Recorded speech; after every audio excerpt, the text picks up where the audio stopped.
Welcome to Watch Mojo, and today we're counting down our picks for the occasions when One Piece characters showed off their strength, prowess, and swagger.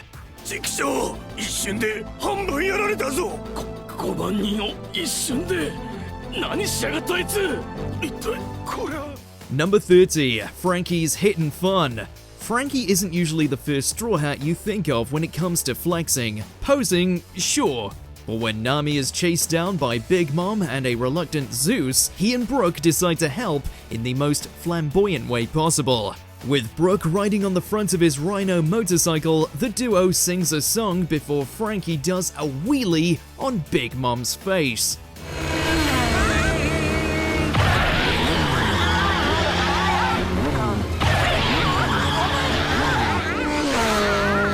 After Brook cuts Zeus in two, Frankie continues his disrespect by wondering if he hit something. It doesn't matter that Big Mom's an emperor, Frankie's ready to throw hands, or at least lasers.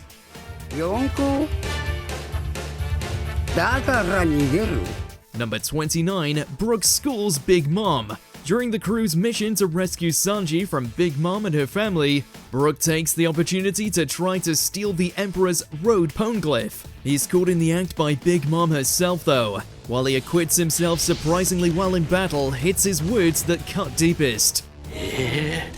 最悪の結果サンジさんが戻らないと決断したとき、彼が自分を責めないように。 Brook explains that he's stealing it so that Sanji won't feel bad if, worst comes to worst, he decides to stay. Big Mom retorts that that's far from the worst case scenario, but Brook, treating the Emperor like the younger pirate that she is, tells her that only fools include their own deaths as part of the plan. 死ぬことを計画に入れるバカがどこにいますか、お嬢さん。 Brook's line goes so hard that Big Mom even basically quotes him later on.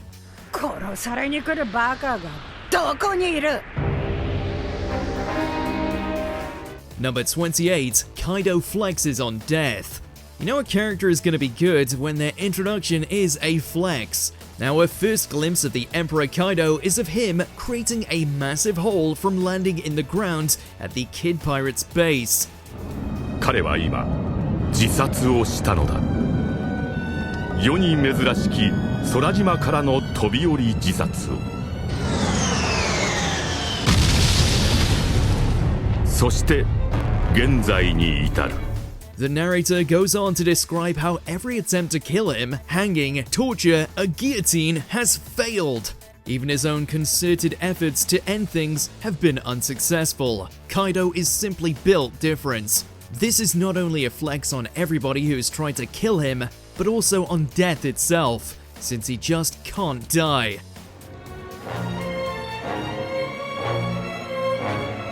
死に場所を求める男の名は百獣のカイドウ。 Number 27, Roger's final words. Wealth, fame, power. Goldie Roger had it all. The Pirate King's adventures were legendary, but most famous of all was his discovery of the One Piece.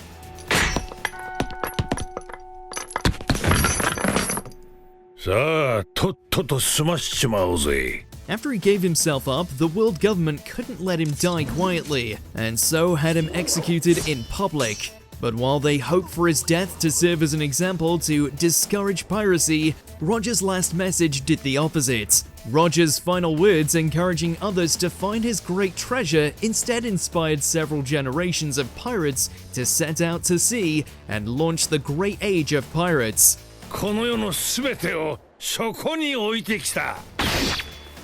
With words alone, Roger gave the government more trouble than they could handle and left a bigger mark than most of his contemporaries combined. Number 26, Oden's Hour of Legend. Kosuke Oden led an incredible life, but he saved the most epic feat for his finale. The Wano Samurai makes a bet with his enemies, Kaido and Orochi. Whoever among he and his men survive being boiled after an hour can go free. もしお前たちの決めた時間耐え切った者がいたら解放してくれ。And the absolute badass that he is, Oden not only lasts the entire hour being boiled alive, he does so while lifting his 9 subordinates over his head. And Oden doesn't die from his execution method. It takes a bullet to the head to kill him.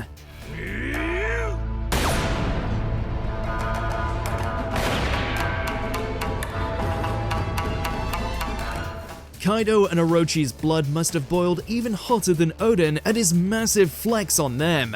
Number 25, Kaido fights while flexing. Kaido fights a lot of characters during the raid on Onigashima. 5 members of the worst generation at once, his own child, plus his climactic one-on-one battle with Luffy.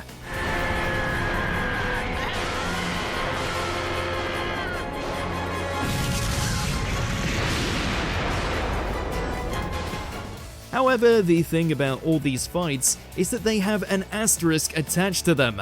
He takes on all these opponents while also lifting the entire island of Onigashima with his flame clouds.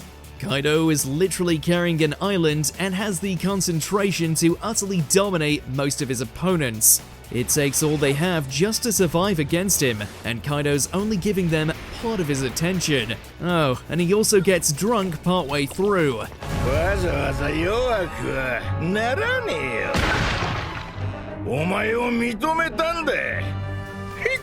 Number 24, Kuzan makes some ice sculptures. Now, Kiji continually flexes his incredible power as a Marine Admiral, and he doesn't stop once he leaves the Navy. Imagine Blackbeard's surprise when he happens upon several of his main crew frozen and incapacitated. Naturally, old Kuzan, the free agent formerly known as Aokiji, is responsible. Oi! ここで何が起きた? 待て! これは誰がやった?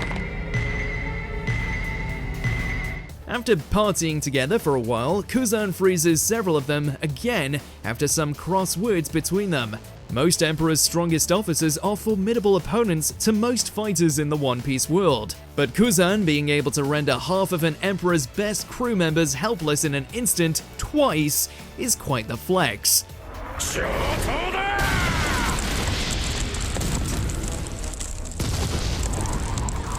Number 23, Shanks ends Kid's whole career. When Kid rolls up on Shanks' fleet, he's confident in his victory. And why shouldn't he be? He's just helped take down Big Mom and Kaido, and he's got a hefty new bounty.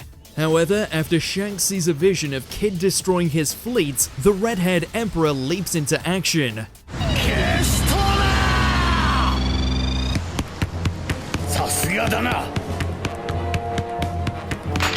Jumping from ship to ship, Shanks makes his way to Kid's vessel and strikes down not only Kid himself, but also his right-hand man, Killer, and basically destroys half their ship, all with one attack.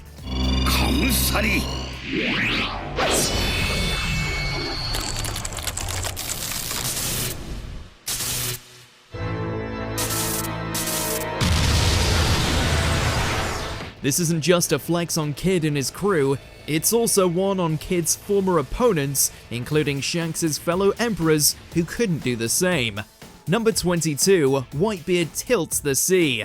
When Edward Newgate takes the stage at Marineford, the legendary pirate performs many outlandish flexes. Perhaps the biggest, at least in scale, occurs when Whitebeard is faced with the huge Vice Admiral John Giant. He could probably finish him with a simple Quake Punch. Instead, Whitebeard grabs the very air and pulls.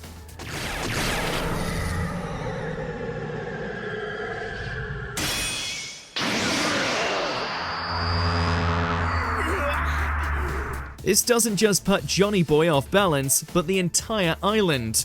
Whitebeard tilts Marineford itself, as well as the surrounding sea, clearly illustrating he could destroy it all if he wanted. And he does it all just to knock a guy on his ass.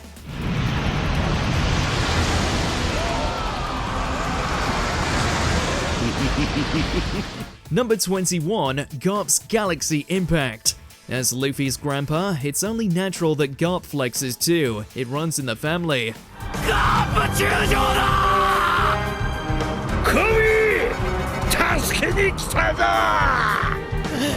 To rescue his pupil Kobe from Blackbeard's island, Garp arrives in the most extra way possible, launching his ship over the island and attacking from above.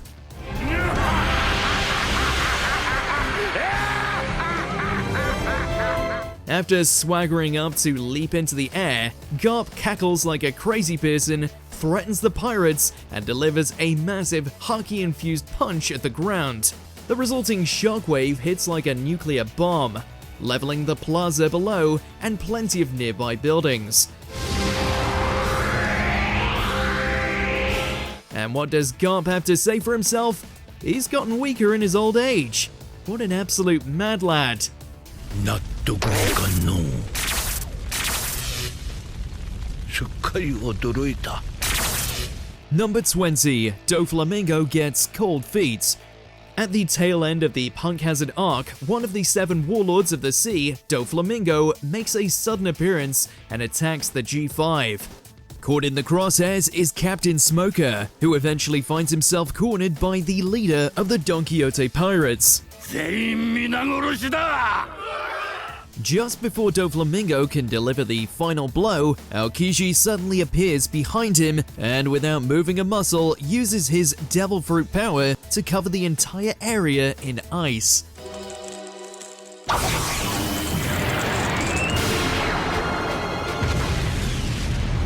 Although Doflamingo breaks free, it isn't long before he makes a quick exit, and honestly, we can't blame him with the undeniable aura Aokiji has.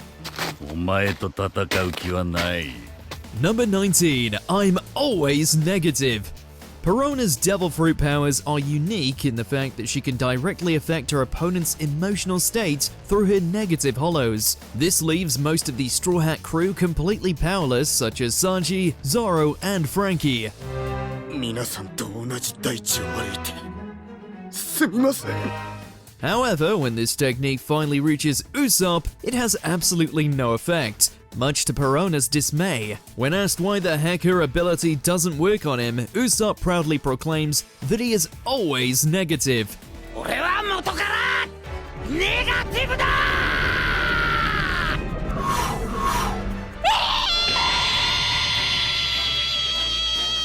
Now, being negative probably isn't the best thing to flex about, but we can't help but admire Usopp's courage. あいつは俺が引き受けた おめえ Number 18, Whitebeard blows out a birthday candle. 大噴火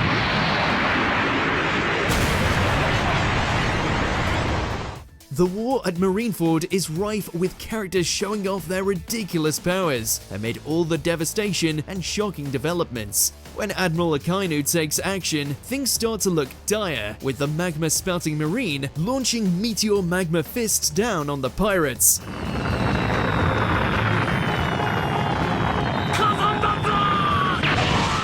However, while some of the Whitebeard pirate ships are lit aflame by Akainu's attacks, Whitebeard himself catches one on the tip of his enormous halberd. Not only that, he blows out the magma with his breath alone. The legendary pirate has quake powers, and yet he used only his lung capacity to extinguish molten rock. Whitebeard even trash talks the Admiral for good measure. Akainu may be made of magma, but Whitebeard gave him a burn.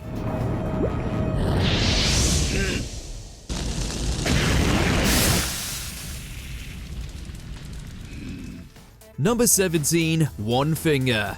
The former first mate of the legendary Roger Pirates is no stranger to flexes in this series, especially considering the fact he swam all the way to Amazon Lily through the calm belt.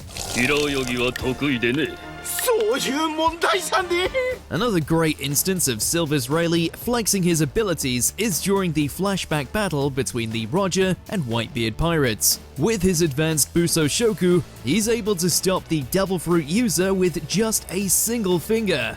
私は常に真剣なんだよ少年 They don't call him the Dark King for nothing.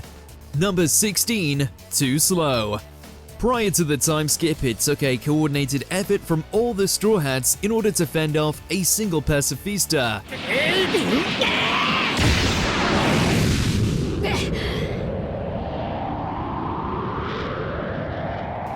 Fast forward 2 years later, and Luffy encounters one yet again, but this time he has to fight it solo. When the human weapon shoots mouth beams towards him, Luffy effortlessly dodges all of them and declares them too slow.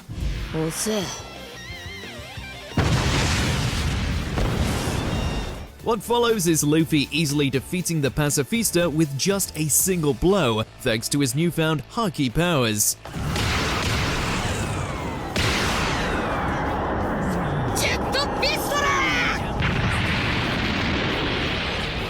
Number 15, Sanji needs a light. Apart from Luffy's Rubber Man abilities nullifying his attacks, it's pretty much a given that anyone who's on the receiving end of NL's electrical attacks are going to be put on the verge of death.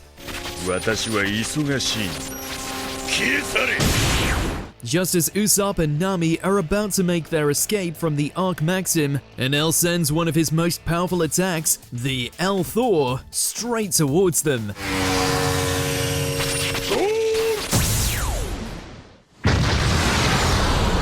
In the very last second, Sanji sacrifices himself and takes on the full brunt of it. In a flex of his iron will, Sanji stands tall after taking on the attack and proceeds to thank the Kami of Skypia for the light.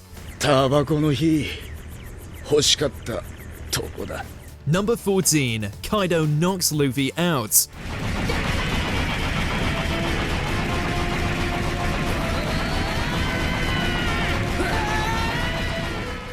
Few things can set Luffy off, since he's generally happy-go-lucky. But when Kaido, one of the 4 emperors, destroys the castle where his friends and allies are and supposedly kills them, Luffy loses his chill.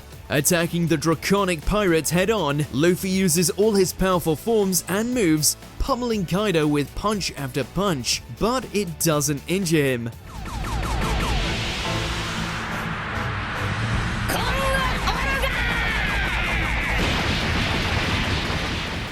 Although the anime extends the fight to have a bit more back and forth, Kaido essentially gets up, dusts himself off, and knocks Luffy out with one well-placed Thunder Bagua. He even ridicules Luffy's ambition to be Pirate King, defeating the protagonist in one blow and kicking him while he's down. Damn.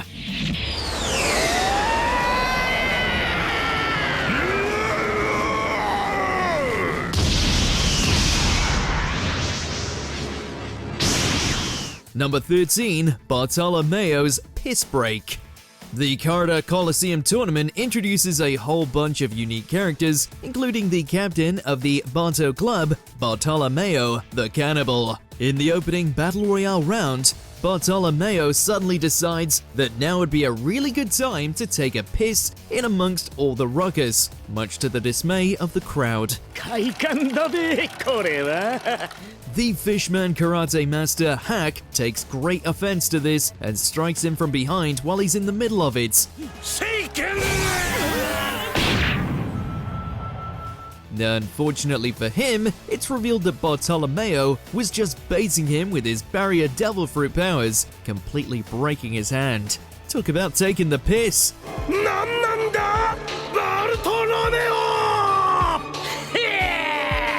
Number 12, shoot down that flag. While desperately attempting to rescue the fellow crew member Nico Robin, the Straw Hats confront the CP9 members right in the middle of Eni's lobby. The Cypher Pol Agency's leader, Spandam, is more than happy to remind them just how out of their minds they are, and that to fight against them is the same as opposing the entire world.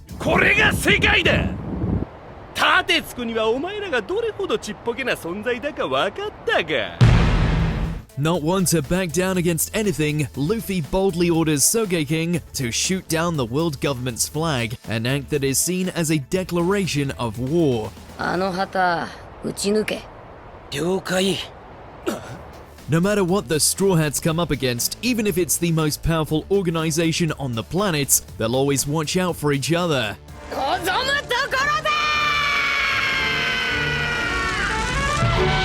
Number 11, nothing happened. Just as we all thought that Thriller Bark was coming to a close with Gecko Moria's defeat, Kuma arrives on the scene and makes short work of whoever was left standing.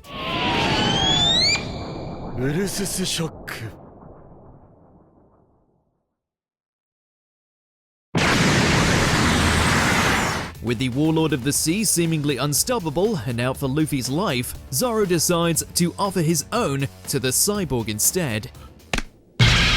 ただし身代わりのこの俺の命一つで勘弁してもらいてえ This sways Kuma, but instead offers to let him go, only if Zoro can withstand all of his captain's pain. Zoro accepts despite the fact that it could very well kill him, and when Sanji discovers him surrounded by blood afterwards, this is all Zoro can say. 何もなかった Number 10. Mihawk's smallest knife.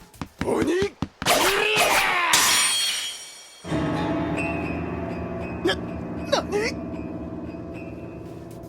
Dracula Mihawk is the world's strongest swordsman. His introduction has already established his clout and abilities, given that he single-handedly destroyed Don Krieg's fleet. However, when Zoro challenges the man he hopes to surpass, Mihawk delivers a monumental flex on the Straw Hat swordsman.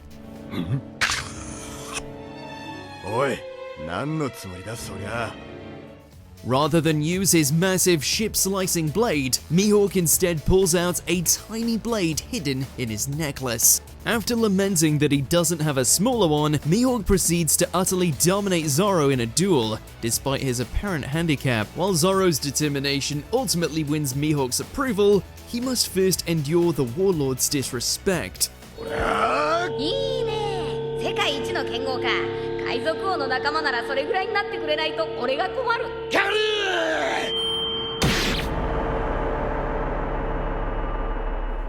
Number 9. Crocodile gives Luffy 3 minutes. 3分やろそれ以上てめえの相手なんぞしてられねえ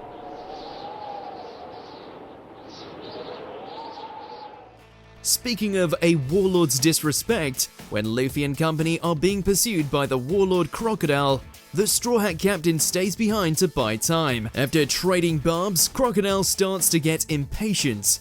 But in a show of contempt and confidence, he throws down an hourglass timer in the sand. He lets Luffy try to fight him for 3 minutes. 3分やろ Crocodile's utter certainty that Luffy can't hit him in a few minutes is such a big flex.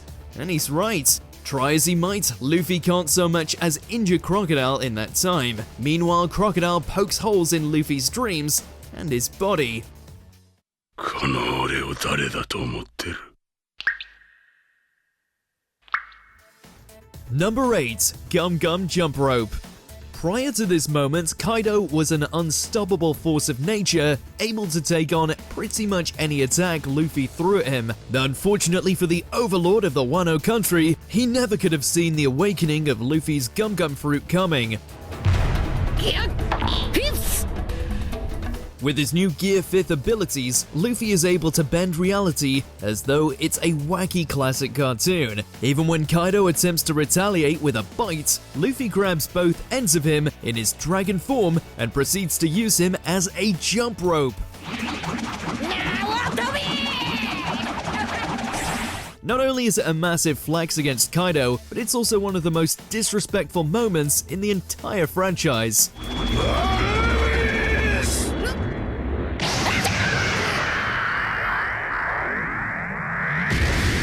Number 7. Can Luffy throw a punch?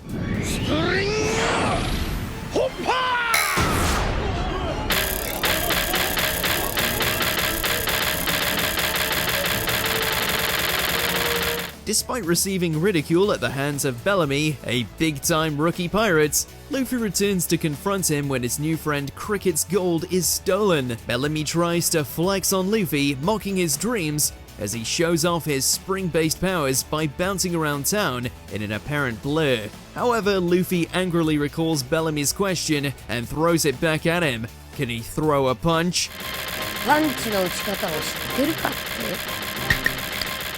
Then, when Bellamy goes in for a final attack, Luffy punches him into the ground, making Bellamy lose consciousness and gain a new dent in his face. He didn't even use his devil fruit powers or name the attack. Luffy doesn't flex often, but when he does, it's always impressive.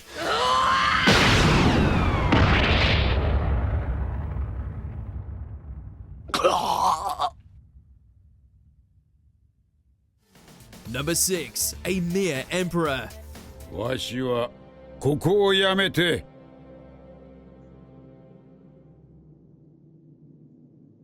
麦わらの一味に入りたい。 Jinbe is a staunch ally of the Straw Hats who desperately wanted to join the crew. However, to protect his own people, the Fishman pirate allied with Big Mom. Upon meeting her during the most chaotic tea party ever, Jinbe decides to resign. The only problem is that Big Mom can suck out people's souls. Stay!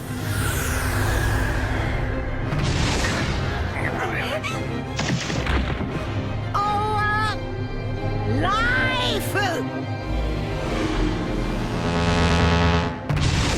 Life じゃ。 But when the enormous Emperor Matriarch tries it on Jinbe, it doesn't work.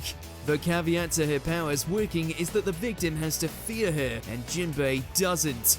A man who wants to join the crew of the future Pirate King can't be scared off by a measly emperor.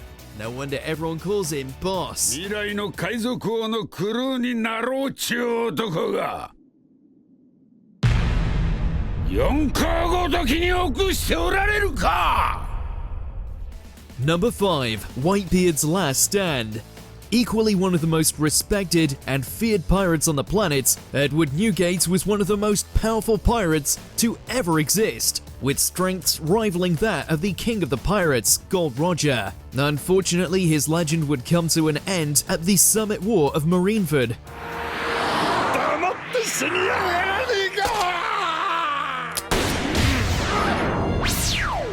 After enduring countless attacks from the admirals, the treacherous Blackbeard and his crew's relentless bullet frenzy was enough to put an end to him. But despite this, even in death, Whitebeard stands triumphantly. 死んでやがる。たったまま。白ひげシス The fact that he has not a single scar on his back is a real testament to how he never backed down from a fight. 一切の逃げ傷なし。 Number 4. Kizaru styles on the supernovas. まったくものを聞いただけでしょう。 Marine admirals can do plenty of flexing themselves. Borsalino, codename Kizaru, immediately shows why his title isn't just for show. While Luffy causes an international incident, Kizaru arrives on the scene via cannonball to help suppress any pirates in the area.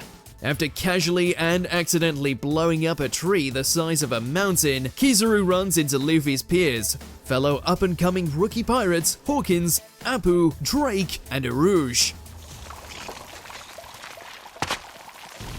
ちょっとキザルさんやりすぎじゃないか。 With lazy, unfocused disregard, Kizaru steamrolls these supernovas of the pirate world using his light-based abilities. Their attacks do no damage. He kicks Hawkins at the speed of light and then fires off his powerful lasers. Kizaru isn't all there, which makes his easy defeat of the supernovas an even bigger flaunting of his strength.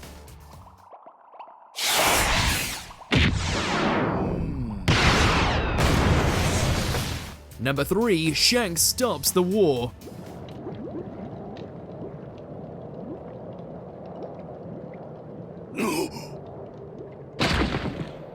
よくやった、若い海兵。 The war at Marineford doesn't go well for almost everyone. Whitebeard and Ace die. Blackbeard is ascendant, the Marines and pirates die by the droves, and Luffy's life is in danger. But at the 11th hour, who should appear to intervene but Luffy's mentor Shanks? The Emperor steps in to save Kobe and buy time for Luffy to escape. He then makes a speech to all the hardened pirates, battle-hungry Marines, and the wild card that is Blackbeard about how pointless their fighting has become. これ以上欲しても両軍被害は無益に拡大する一方だ。 Shanks then challenges anyone who still wants to fight to go up against him and his crew, and none of them want to mess with him. If stopping a war nearly single-handedly isn't a flex, then what is?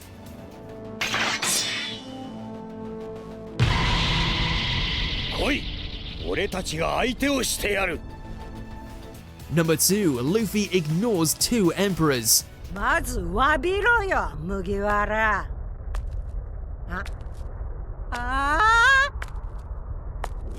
おい小僧。 Luffy and his fellow worst generation members make their way to the roof of Onigashima to confront Big Mom and Kaido. It's an epic showdown with the old generation facing the new. However, rather than respond to the 2 emperors' barbs about his ambitions, Luffy walks right past 2 of the most powerful pirates on the planet without a glance, and tends to his friend Kinemon, whom Kaido defeated earlier. お前が一体何になるのか。俺たちの前でもう一度言ってみろ。 The disrespect Luffy shows them is probably unintentional. His body is more important to him after all. But even if it was, Luffy's oversized, incredible punch to Kaido's face and his declaration that he'll overtake them and become Pirate King definitely shows that Luffy thinks they're beneath him. Or they will be soon.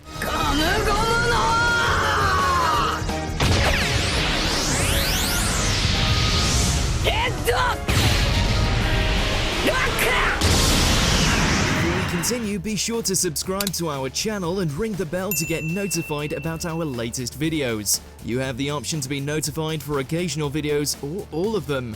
If you're on your phone, make sure to go into your settings and switch on notifications. Number 1, every single Conqueror's Haki moment. Yep, all of them.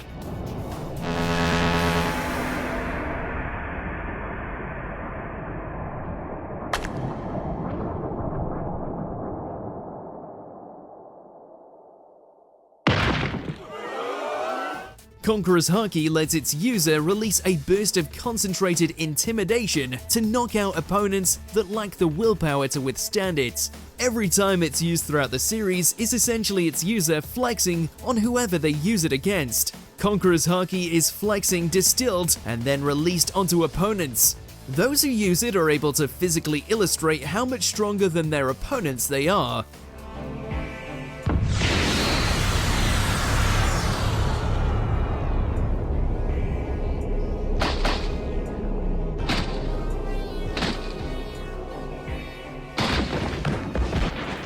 When 2 users clash, it's like a flex-off between who can outdo the other, and anyone who can't withstand it isn't worth their time anyway.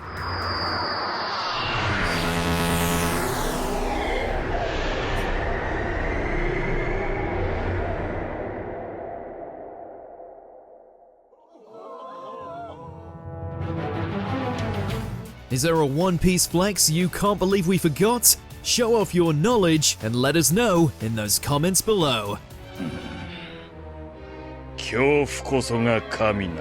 Is there a One Piece flex we forgot? Fall on down to the comments below and tell us your favorites.